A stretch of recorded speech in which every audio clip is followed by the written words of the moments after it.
Hello, everyone. Welcome back to Climbing Flow. Today we have a special guest. We have Anna Hazelnutt, who's a professional climber. Hello. She is is an influencer, content creator, filmmaker, a lot of different things. Maybe Anna can give a couple of insight in that. But today we will be talking a bit about her personality and her mental skills and strengths a bit. It will be quite informal, but I hope you enjoy. Hello and welcome, Anna. Hi, Allegra. Thank you for having me. Do you think like I identified you well enough? You have a lot of Yeah. different things you're doing. Yeah, I wear a lot of different hats. I do a lot of different things, and I identify as all any of the above. I think you did a wonderful job. Um, does this identity change a lot with time? Or do you think Uh, like find like a stable trend with where you are at with climbing? it does change a lot because I often I focus on one thing at a time, it feels like. It's hard for me to focus on more than one or two, I would say. Okay. So, depending on what day you catch me, I'll introduce myself as like a filmmaker or a YouTuber or an influencer or a professional athlete. It just depends on kind of what my main focus is that day, honestly. Definitely like a person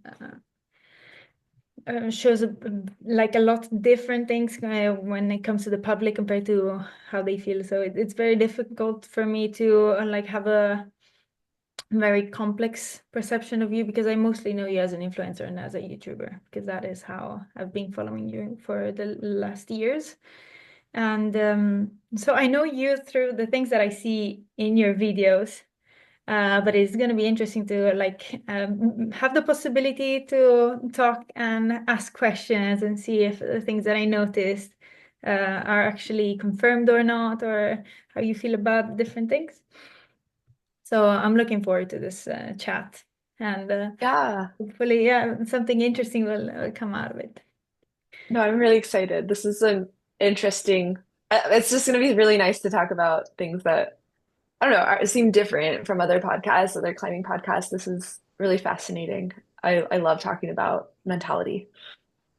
That sounds awesome, and I really enjoy the professional climbers, professional athletes kind of a setting. And I think that I see that kind of mentality in your videos. Like, I have noticed some hints of, for example, the level of analysis that you put into your climbing. I've been seeing like how you describe moves, how you describe like a specific positioning of the thumb on how to control the band door. And like it seems like your climbing style has a very analytic part in the way that you can kind of sing climbing. Would you agree? I definitely agree. I Okay. feel like I really tweeze apart every movement and try to understand why my body does what it does on the wall. Is it something that you do like as a process, like at the start of when you're working on a route, you start like hyper analyzing it and then you let the intuitive part of your climbing take over? Or is it something that you bring along throughout the whole working on a route? Yeah, I would say at least for specific styles that I'm comfortable in, I'm a very intuitive climber. Mhm. So a lot of the time, actually, I just start with intuition. And I think it's when I fall or when I make a move feel a little sloppy or something's a little off in a movement, that's when I get hyper analytical because I feel like it helps me understand the move. And then in the future, that move will become intuitive. So it's just like my process to kind of learn and just like understand the movement rather than just like maybe do it like barely and just not understand it. Yeah. And about this understanding the movement, like I've seen in sometimes when you climb, that I haven't seen you satisfied even with the send. And they are like, no, no, I'm gonna do it again and actually climb it pretty. Yeah. And and like that level of requirement from your climbing made me think that you might have like a perfectionistic side. And it is usually like the fact that reaching the goal then is usually considered as enough is not enough for you. That usually is a big hint for perfectionists that I see in my experience. That's You, funny. That makes sense. I see right? it now. It's like if you do agree that you identify like as a perfectionist, usually it requires a very high standards. And with the Yeah. high standards, you get a lot in return. So if you're not satisfied just with being able to send a boulder or send a route, when you go over the minimum requirement for the satisfaction of the climb, you gain the mastery of the movement or the mastery of the style, and that will carry over for future things. So it is very rewarded, but it also requires like a long time perspective. So that your climbing is not just temporarily related to the climb that you're doing. So you have a bigger and wider picture of what climbing is for you. And at the same time, it requires also like lowering of the ego. It's Yeah, it's not just a definitely. recognition what is socially recognized as you've done the climb or you climb very well, you climb very hard things. You put yourself some standards that go way beyond, and it also requires like extra step of saying like I did good, but I could do better, right? And Yeah, it really means that the ego must be put aside in that sense too. So what do you I think? really I love that interpretation and analysis. I really do. I have gone through a journey with climbing, so it hasn't always been like this, but more and more recently, I realized there was a lack of terminology and vernacular for describing how one climbs a route. It feels like we have, I sent it, I didn't send, I high pointed, I low pointed. Like we have a couple words that can describe how far we got on a climb, but not really how you climb something. And they're two very different experiences. And I feel like just in other sports that are more aesthetically fueled, maybe there's a rating system, there's a terminology for how you do a move, like gymnastics or dance. Like, okay, you did this skill set, so this is a point for the skill. And then, but your toes weren't pointed. So you get deductions for how you're doing it, right? But we don't have that in climbing. And so pretty early on, I realized that I wanted to come up with some kind of understanding of like maybe I flashed a certain grade that I was proud of, but it was really desperate, right? Like, and I used school, like US school grades to be like, wow, that was like a C, like I barely passed, I understand. you know? Or, and then like the thing is like it's this, let's say it's the same grade and then I'm flashing it in the future, but I flash it like beautifully. Like there's progress there that you can't show in a number because it's the same Mm-mm. number. But I'm like, but that was an A minus or something. Like it was really good. I made one hesitation, whatever it is. But like I did a really good job on that. And that's progress. And there's progress in the style. So I learned to kind of, yeah, have a bigger picture. Once I decided I wanted to go pro and to just push my body, my mind, and see where climbing can take me really and explore what that limit is, if there is a limit, just keep pushing myself in that way. I realized that like it's just not enough for me to send something all of the time. I really want to understand and I want to climb it A plus. And that's not always going to happen, but often I do climb things multiple times. Like I don't know, I was just in El Salto and I climbed this climb called El Infierno de Dante, and I did it twice in a row actually. Because the first time was pretty sloppy, and I also had done it, it was on top rope, and I was like, okay, now I'm just gonna pull it and lead climb it. And I don't know, I really like the mastery of climbing, and I think it's okay. And if I were to have fallen, you know, I have to, I guess, have my ego in check to be like, I sent it once, I could very easily not send it again, but that's okay because it's learning.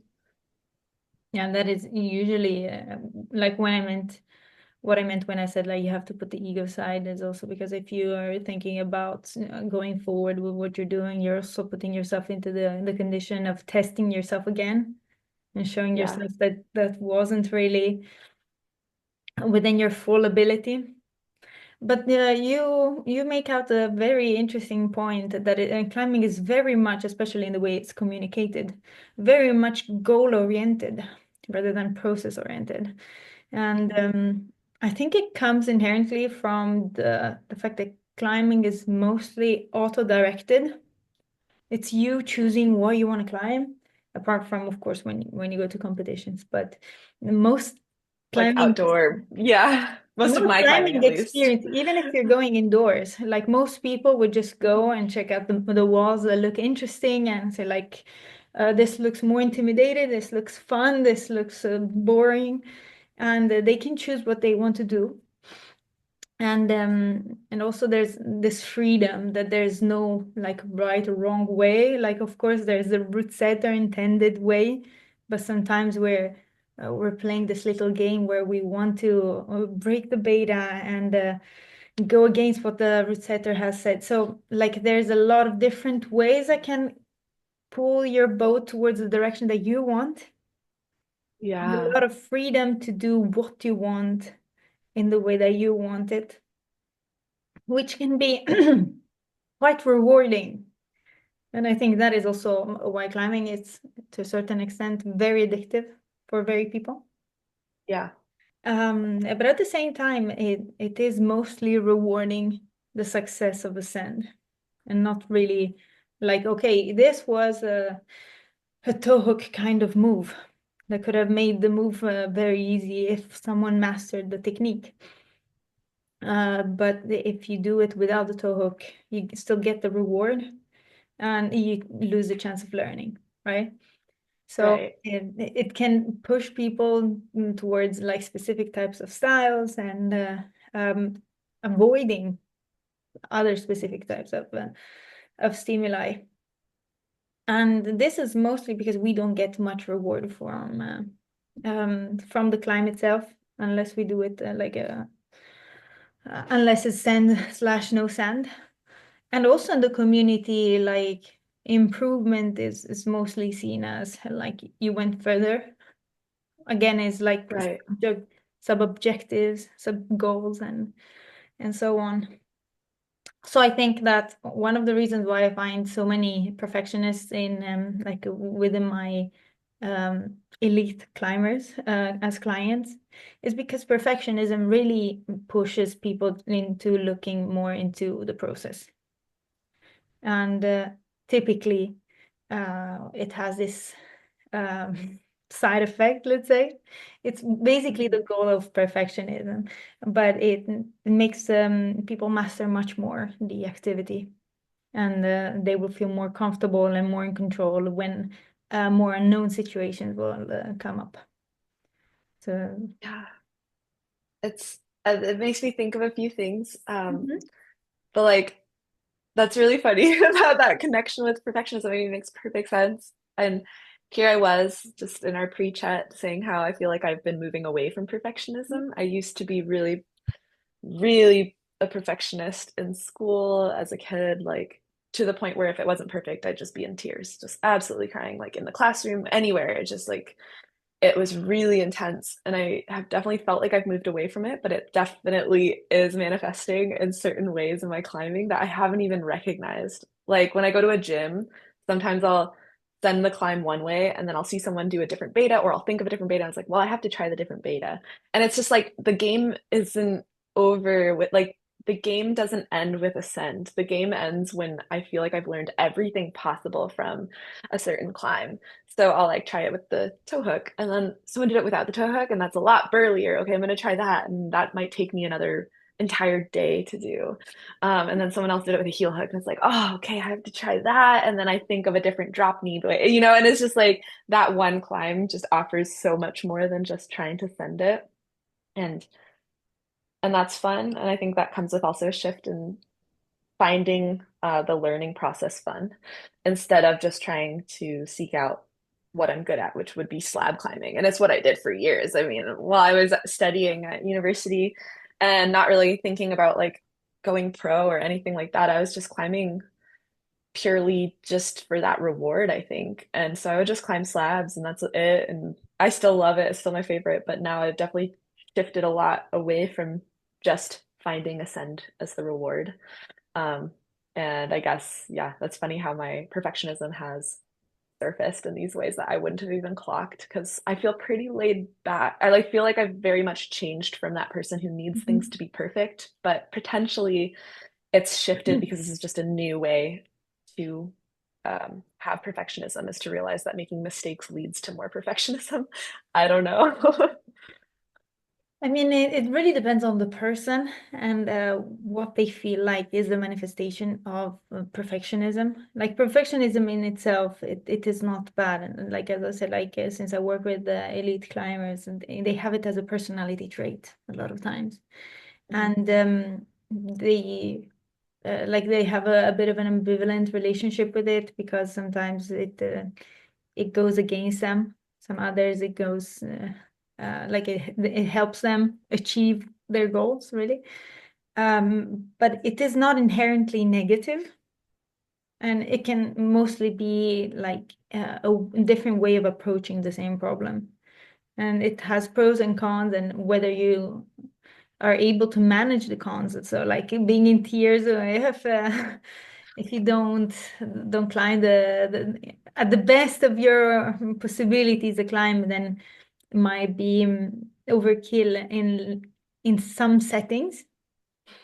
And imagine that you're climbing like a bouldering competition, and you have this kind of feeling after the first boulder. You have topped it, but you didn't climb it well. It will have an impact on the second boulder if you have negative feelings towards that, right? So Mhm. it's a lot of things that have to be managed in a certain sense. Usually, for my athletes, like the perfection is seen as a flash.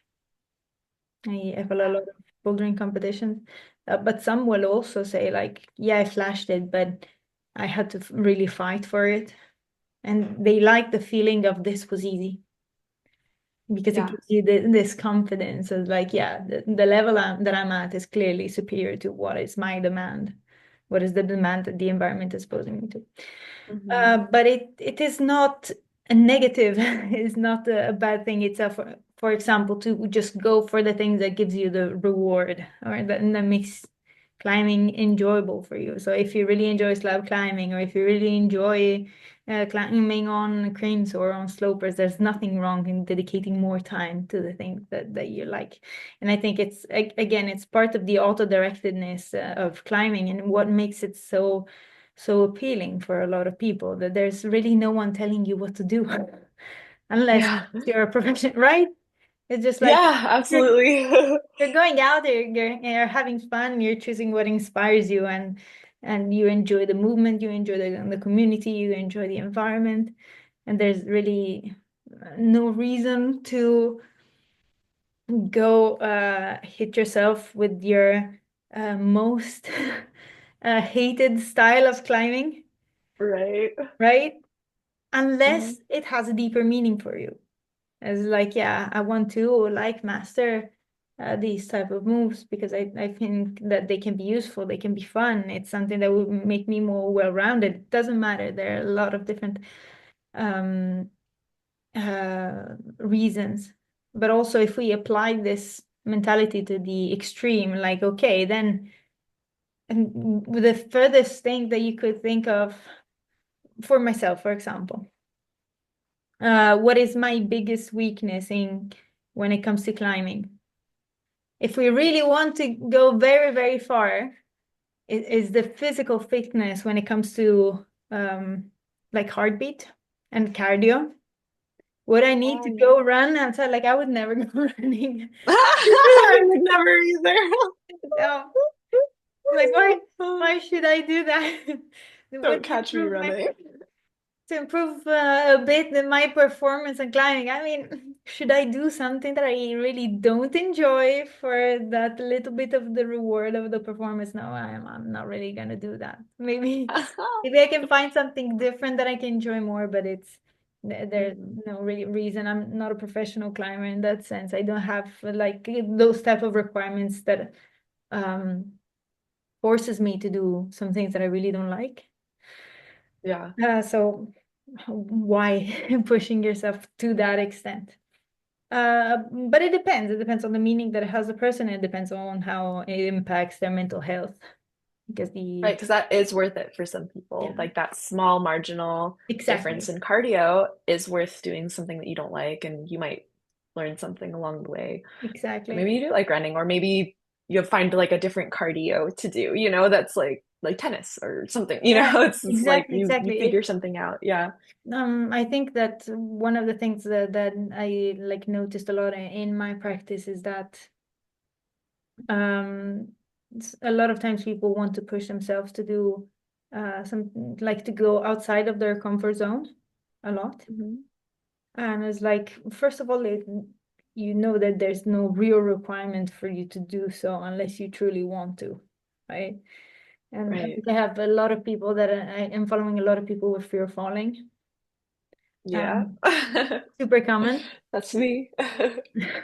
super, super common. And um, there's sometimes like people will completely ruin their whole session because it's like, yeah, I'm gonna like try to overcome this fear of falling, and if I don't, like it means that like add whatever explanation that they can have, and that it is like requirements that we're putting to on ourselves.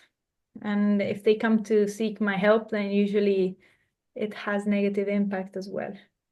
But some other times, like perfectionism and wanting to like get to the next step, and even going outside of the comfort zone can bring a lot of reward, can bring a lot of success, and also enjoyment of what people are doing.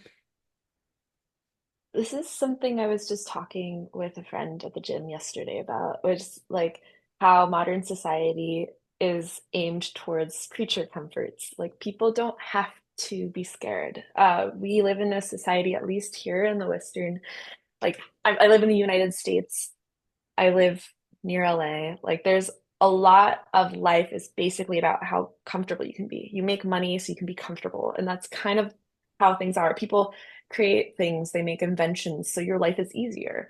Everything is getting to a place where, a Wall-E dystopic discussion where we're entering this paradise. That's like the goal, right? It's a Yeah. utopia that you don't have to be scared. You don't have to do all these things. So climbers and of course other extreme sports, there's so many different ways you can find this, but from my experience, climbers are seeking these experiences. We are getting scared and overcoming that, and we find value in that, and it creates a community and a mindset that is really, I think, beautiful and positive for the rest of our lives as well. um yeah, and of course I'm talking from like this is like privileged Western like life, right? But that's where I am, and that's who is at the gym trying the scary moves or going outside. And it just offers a whole new challenge in life that we don't have to like everything is self-chosen. Sometimes when I'm scared on the wall, I'm like I chose to be a professional climber and I'm scared on the wall. Like what am I doing? But there's so much value in it that I Mhm. get, there's a reason, and sometimes I feel like having is evidence of wanting. Yeah. Oh, So that is a very nice line. I will write it down. But so you're saying that your relationship with perfectionism is has been changing. Could you yes, tell us a bit more about that? I think perfectionism had been holding me back. It made me not want to fail or have these moments where I guess I perceived failure.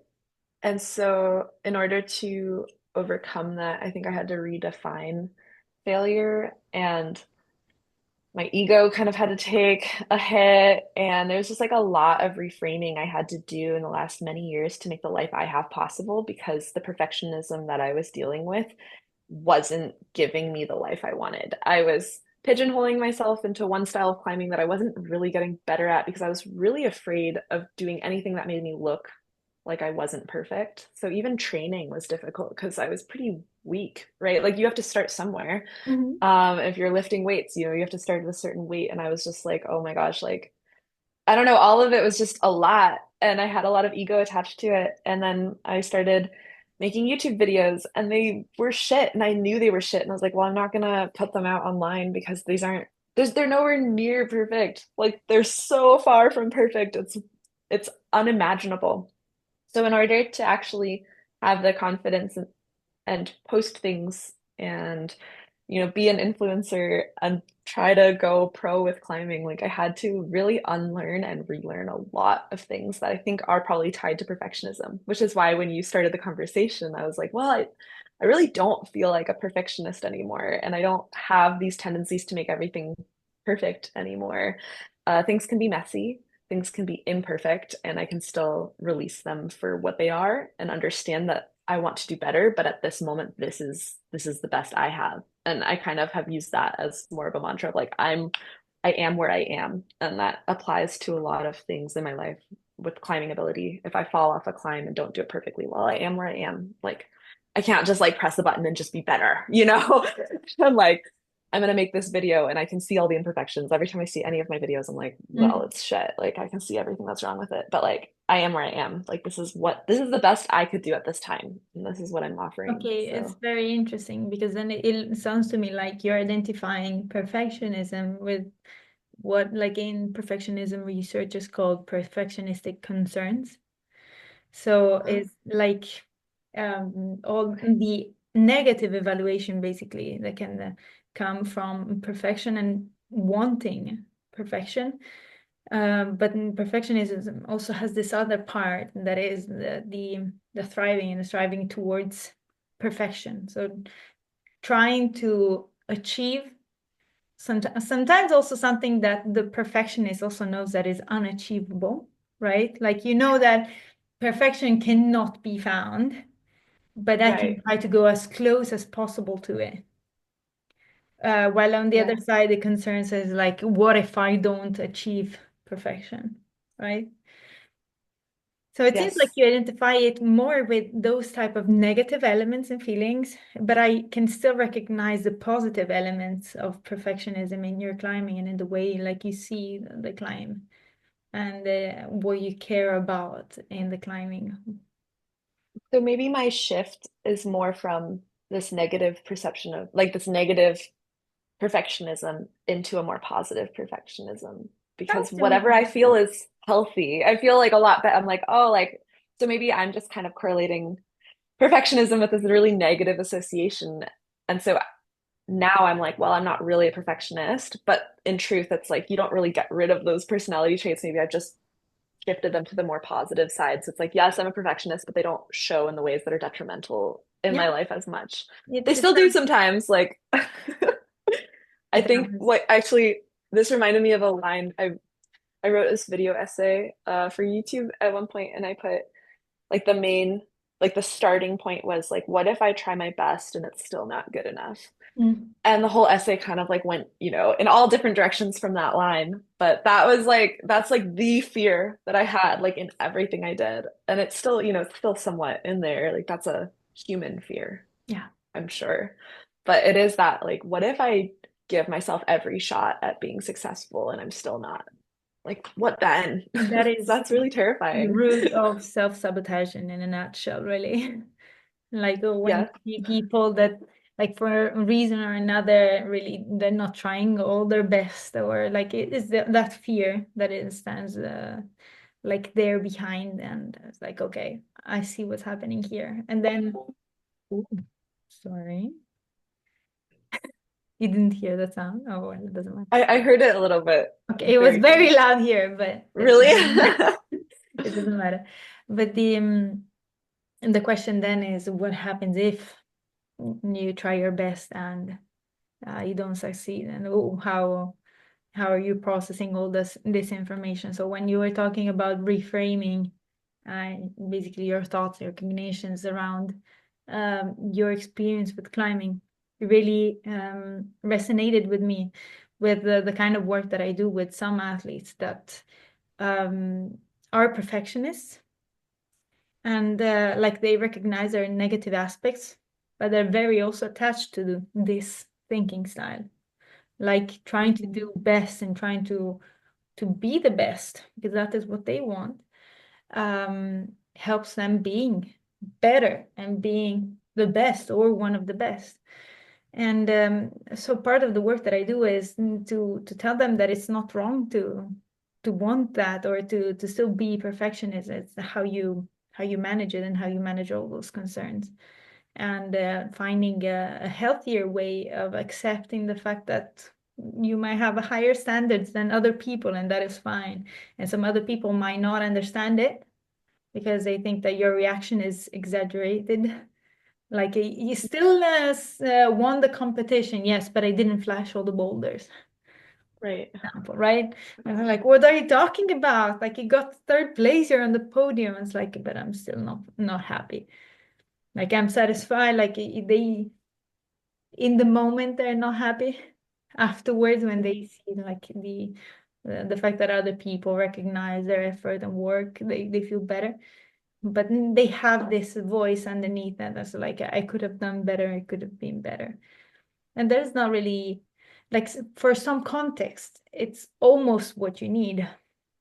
It's very hard to be able to sustain the amount of work that is necessary to reach very high levels without having that type of mindset. So in a certain sense, I'm not sure where you would be without that type of mindset. Yeah, very true. That's so funny. That's so relatable. I just got back from Mexico and I like actually did the objective I set out to do, and I just like it's really hard to celebrate because I know there was another step that I could have done. Just could have done it better. So everyone was like trying to celebrate, and I just like got sad, and then I came home. That's all I wanted to do. Because I didn't, it's just like there's always better, there's always more, there's different styles to do it, and even just explaining to my friends, you did it, you did. I'm like, well, not exactly. I did like part of it. And they're like, but you sent all the pictures of your big wall, and I'm like, yeah, but I didn't do it in order. It wasn't a continuous push, so. They're like, okay, but you freed it. And I was like, yeah. Like, well, there's always next time to do better, Like next time I do a big one, I'm gonna do it better. And it's just like it was so, I'm just like it's calming down now, those negative, I guess, feelings around it. But it's yeah, that was just so relatable to me. It's just like you could just obviously have like an amazing like do the thing and it's just not good enough. But I am also working with that. Like I'm happy now. It just took Great. a week to be like, okay, maybe that was pretty good. Yeah, okay, I can be happy about it, and like I can proudly say that what I did. So I think like a lot of times, since like people are not used to interacting with perfectionists and they feel like a bit of unease when they see like someone doing something that is exceptional in a certain sense and see them not satisfied, it can create some uneasiness in them, right? yeah, And when it comes to, especially when it comes to perfectionism, since it's not such a common trait, people don't really know how to deal with it or like deal with the emotions that a person is showing because they don't want to lie. They don't want to say, yeah, I'm pretty happy. Like you can see them not being completely satisfied. And it would be nice, in my opinion, like as a psychologist, because it's part of what I do. But it would be nice if people could learn to recognize these differences and manage them in a different ways. Like, yeah, I know that that might not have been like the ideal situation, but look at the journey that you have done. I'm sure that there might be some dissatisfaction. Let's actually check all the things that you can be satisfied and unsatisfied about, and let's make a picture. Yeah, it might not be completely bright, but it's still quite powerful, right? yeah, And so usually people feel a bit more understood in that way, and they understand that it's also okay to not be satisfied with everything they're doing. And like sometimes this feeling of being misunderstood can make them feel quite lonely, especially when they're young. yeah, So it's a bit of a different mindset that some people have, but I find it super interesting, and I think it's a very it's a very resourceful mindset. As I said, when I saw it in your climbing, like I didn't see it as something destructive at all. Like I saw, like, okay, I see what she's looking for in climbing. It's like, okay, this is interesting. This is fun to watch. And this is, and I also know that there will be a lot that I can learn from you, because usually these type of people are those that really like to look into the details of climbing and all the things that they can learn about it. And there's a bit of an obsessive mindset behind as well, I would say, Definitely. right? Yes. And if also it's added to like a very social and pro-social personality trait, then those are the people that really can teach you the most about climbing. That is my own experience. Like you can have the person that is obsessive and is perfectionist and knows a lot about climbing, but lacks the social abilities or the pro-social ability to To share the share it. knowledge and to share it in a Yeah. way that is socially acceptable. That is not, this was shit Yeah. because I didn't do this, right? Right. Yeah, the communication is very important. It's very important. Because the criticism can be quite intense. And also, like, people are afraid to be judged by someone else's standards. So some people that lack these communication skills sometimes like communicate their dissatisfaction in a way that can make the other person feel like, oh, okay, if I don't do this well, then he, she, they will think I'm shit, basically. That's another, yeah, the projection of perfectionism onto other people is something that I've socially had to understand and at least acknowledge and try not to do because here I am as a perfectionist. If I do the climb and it's sloppy, and then I go and I'll be like, it was horrible. And then someone next to me who's projecting it and has been for a while is like, well, then what does that make me? So you say these things and it's in no intention. There's no part of me that is maliciously wanting to put anyone down. And then I'll say it and accidentally put a bunch of people down. It's like, oh, I could only do this and this many goes. And it's just like, that's just not appropriate and it's not fair. And I think that kind of reflection and putting a mirror to yourself and seeing what you're actually saying to yourself really helps actually dampen the negative thoughts because at the end of the day, that's pretty negative self-talk. It's pretty detrimental Yeah, often. It doesn't help mostly anyone. not compassionate. Like Right. right? There's nothing wrong with saying like, like I feel like this I should have been able to do like in much less time compared to Mhm. like this was shit and like usually like I should be able to do it I don't know on site. It creates a Yeah. different kind of setting, it creates a different type of self-talk where the content is the same, but the meaning from an emotional perspective is very different. And Right. so like I don't know how is your experience with the way you relate to other people's performance, but a lot of time perfectionist people do not have the same requirements for other people, not at all, I, not right? at all. And but it's also the recognition that people have different goals and different objectives. So um one thing is like having the best friend perspective. Like, would I say this to my best friend? Yeah, I've used that a lot in Right? therapy.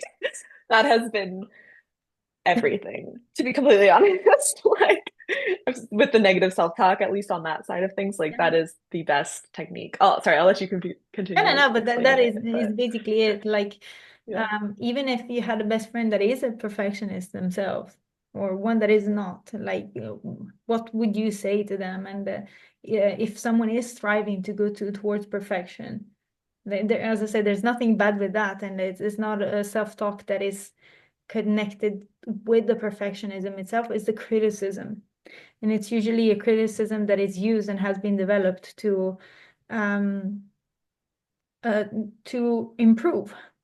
Like a lot of people that have negative self-talk is not because they're masochists. The negative self-talk is a strategy that has been used to motivate ourselves, right? Right. But in a certain sense, we also can perceive that it's really not the best thing that we could do for ourselves, because it's functional toward, like, to a certain extent. Right. It works. It's a positive feedback loop on a negative internal talk system. And it works time and time again. It works well enough. It's like that good enough, and we find success with it. So we keep doing it. Recently, that's like the main thing I'm working on now in therapy slash in life is creating a positive association with a different fuel, I guess, instead of maybe self-hate, trying self-love and using it as, a more positive way to achieve success in the way that I want to, and using that as the positive feedback loop. And maybe that's even better, which is what they don't tell you, because negative self-talk works so well, but what works better is probably not that. There's a bit of the problem that self-compassion is seen as like laziness in a certain self. It's like It's you're intentness. Yeah. right, that you're not beating yourself hard enough to actually do what you really want to do, when you're just readjusting your level of aspiration to not feel bad about yourself. However, like most of the times when like people do their best when they're feeling good and not when they're feeling bad. And Yeah. right. Yes. It does. And even though like with the self-discipline, people are able to like push a bit more, it also comes with a lot of drawbacks. And the first drawback is usually like a motivational kind of problem, that the next time you might not be wanting to do it at all and just try to avoid it. And Yeah. right. But since in the moment we see like, yeah, I've made it and I'm happy that I went through it. Next time that we have to initiate the activity, initiating the pushing, it's not as easy, because you don't feel as much the reward that you had last time. You're mostly feeling the discomfort Mhm. of the fact that you're doing something that either you don't want to, or that makes you feel bad because of the way you're talking to yourself. Yeah, that's really good insight. I haven't, this is something I'm still working on. I think I still have quite a lot of negative self-talk. I think I'm quite harsh on myself.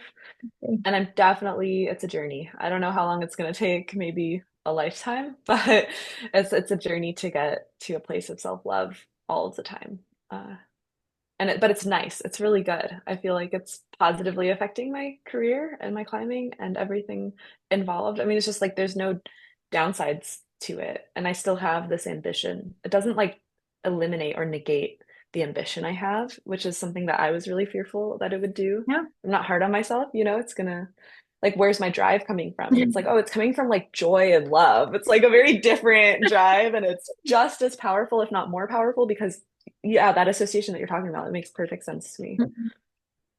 But it looks like this process is going well, at least when hearing about it and hear the change of perspective that you've had towards perfectionism and all these concerns and like the self-talk. Like it's mostly the direction that matters. And I'm not sure we can be self-compassionate and loving ourselves all the time. But Maybe not. Yeah. I think like people have those moments of vulnerability sometimes when like specific situations align together. Like there are moments where important life events just happen, and the person is like having it's in a bit of a different mindset. And if we have learned the habit of treating ourselves well, then the negative impact of these kind of mindsets will be less intense.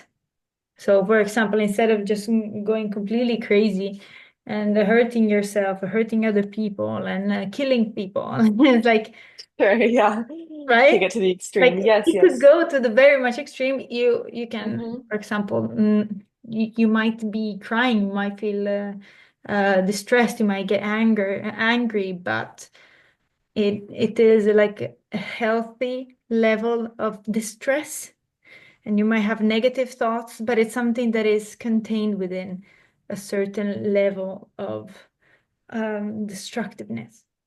So it's not violent towards yourself, it's not violent towards others, it's not violent towards objects, animals. it is something that is still acceptable, even though it's not Hmm. perfect, right? Right. So I'm thinking like let's not look towards being perfect all the time. That is another way of like wanting to be That's right. perfect emotionally again, right?